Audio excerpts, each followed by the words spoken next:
তোমাদের সবাইকে জানাই গণেশ চতুর্থীর শুভেচ্ছা ও অভিনন্দন।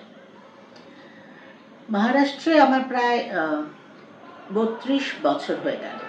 এখানে এসে প্রথম এই গণেশ উৎসবটা আমি দেখেছি, মানে সত্যি দেখার মতো। বাট এর একটা বিশেষত্ব হচ্ছে, আমাদের যেমন দুর্গাপুজো হয় খুব বড় স্কেলে হয় আর কিছু কিছু বাড়িতে হয়, বাট এখানে না, যেরকম আমাদের সরস্বতী পুজো হয় সব বাড়িতে হয় সেরকম, মানে বড় বড় হয়, আবার মোটামুটি সবার বাড়িতে, মানে মহারাষ্ট্রিয়ান কিছু নন মহারাষ্ট্রিয়ানরাও করে অনেকে, বাট মহারাষ্ট্রিয়ানরা তো করেই, সবার বাড়িতে গণেশ পুজো হয়। আর এর আরেকটা বিশেষ ব্যাপার হলো, যেটা সাধারণত অন্য পুজোয় দেখা যায় না, এটা একদিনের হয়, মানে 1.5 দিনের বলে এখানে। একদিন হয়, পরের দিন বিসর্জন হয়। 5 দিন হয়, 5 দিনের দিন বিসর্জন হয়। আর যারা গৌরী পুজো করে, সেই হিসেবে অনেকেরই বাড়িতে গৌরী পুজো হয়, সেটা আবার সবার হয় না। তো যারা গৌরী পুজো করে তাদের আবার 7 দিনের দিন বিসর্জন হয়। আর যেটা মেনলি খুব বড় বিসর্জন, বড় ঠাকুর অনেকের বাড়িতেও করে, সেটা 11 দিনের দিন হয়। মানে এইরকম একটা ফাংশন আর এত লম্বা এইভাবে চলে, যেটা সত্যি দেখার মতো। ভীষণ ভীষণ এনজয় করে সবাই। আর এবছর আমার যেটা খুব মনে পড়ছে বা মনে হচ্ছে, খুব মনটাও খারাপ লাগছে, সেটা হচ্ছে এবছর তো আমার রিনি ঝিনুক কেউ নেই। 1 মাসও হয়নি এখনো, ঝিনুক চলে গেছে। 1 মাস কি 15 দিন হলো জাস্ট। তো ওরা না, যখন ঠাকুর আসে প্রচন্ড বাজি ফাটে, যখন পুজোর সময় হয় বিসর্জনে, আর এখানে সবাই ড্রাম, ওই ব্যান্ড যেটাকে বলে, ওই ড্রাম বাজানো 1 মাস ধরে প্র্যাকটিস করে গণপতিতে বাজানোর জন্য। তো সেই আওয়াজটা এলেই এত চিৎকার করে, রিনি তো প্রচন্ড ভয় পেত, আর ঝিনুক প্রচন্ড ভৌ ভৌ ভৌ ভৌ চলতো সারাক্ষণ। এখন আমার বাড়ি একদম শান্ত, কোনো আওয়াজ নেই, সেজন্য মনটা খুব খারাপ। কিন্তু এই যে বলে না, সময়ের সাথে তো চলতেই হবে। যাই হোক, তোমরাও সবাই খুব আনন্দ করো। বাট আজকাল আমি যেরকম শুনছি যে কলকাতাতেও গণেশ পুজো হচ্ছে, মানে এখন আমাদের কালচারগুলো মোটামুটি আর ওই রিজিওনাল থাকছে না, সব জায়গায় সব রকম হচ্ছে। তো সেরকম একটা ব্যাপার, কাজেই উৎসবের মুডে সবাই থাকে। তো সবাই খুব এনজয় করো, খুব ভালো থেকো, খুব তাড়াতাড়ি আবার দেখা হবে। নমস্কার।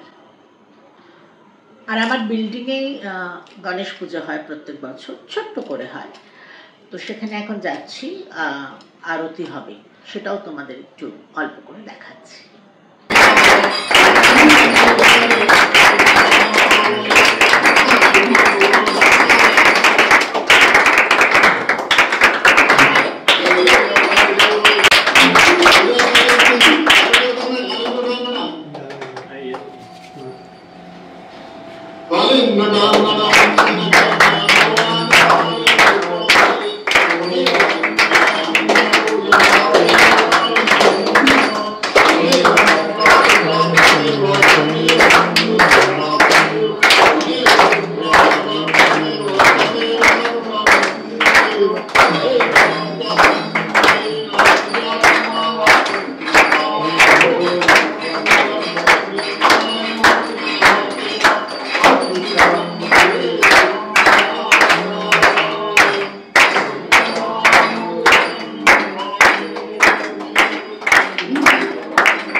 नाम लिखे तो देखेगा